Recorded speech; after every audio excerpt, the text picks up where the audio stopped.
Pemilihan kepala daerah Pilkada 2024 sudah semakin dekat.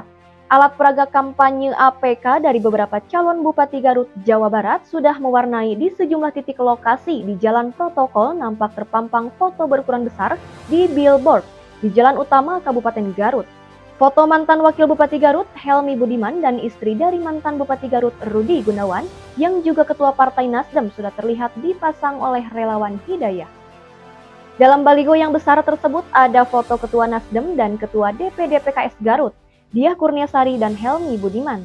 Tertera tulisan untuk Garut 2024-2029, serta di bawah baligo tersebut ada tulisan Relawan Hidayah untuk Garut 2024-2029. Mungkinkah dengan dipasangnya baligo di sejumlah titik menandakan akan terjadinya pasangan Helmi Budiman dan Diah Kurniasari? Terkait dengan dipasangnya baligo di sejumlah titik, Ketua Nasdem dan Ketua PKS Garut, Diah Kurniasari dan Helmi Budiman, saya akan coba tanyakan kepada mantan Bupati Garut, Rudi Gunawan, yang juga suami dari Ibu Diah. Pak Rudi, seperti apa tanggapan Anda dengan banyaknya baligo-baligo berukuran besar? Ada foto Ibu Diah bersama Pak Helmi di billboard. Apakah ini menandakan akan terjadinya pasangan Helmi Budiman dan Diah Kurniasari untuk Pilkada Garut 2024? Tentu saya ingin menyampaikan bahwa bagi keluarga ya, kami ini bersama-sama dengan Dr. Helmi 10 tahun. Jadi sekarang ini Dr. Helmi mempunyai kans mencalonkan dan kami sekeluarga adalah memberikan dukungan.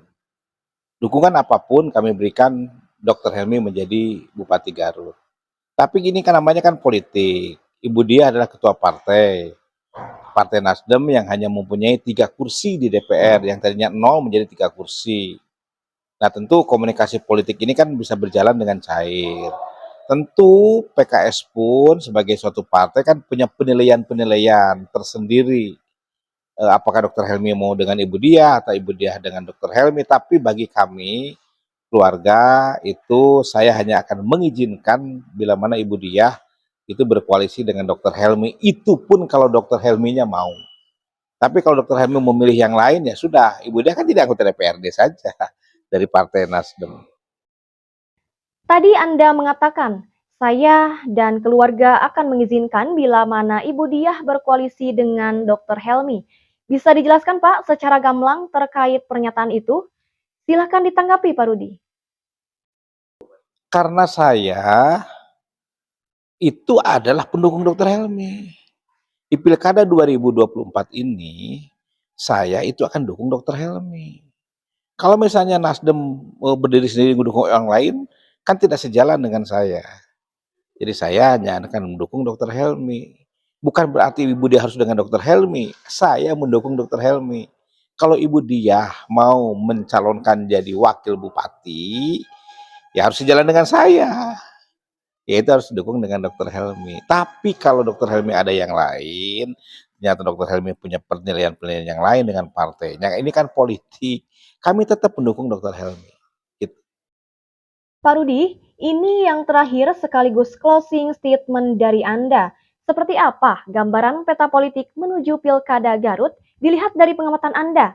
Silakan Pak Rudi, ini yang terakhir. Nah sekarang ini dari berbagai calon ya, saya pun punya survei dari tim survei nasional bahwa kekuatan ini adalah merata.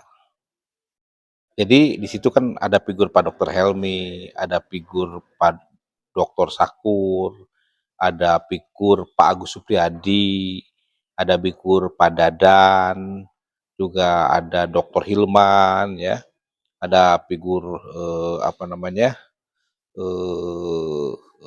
yang lainnya lah ya, yang sudah agak lama. Kalau yang baru sekarang ini kan masih baru, harus perlu menjajaki.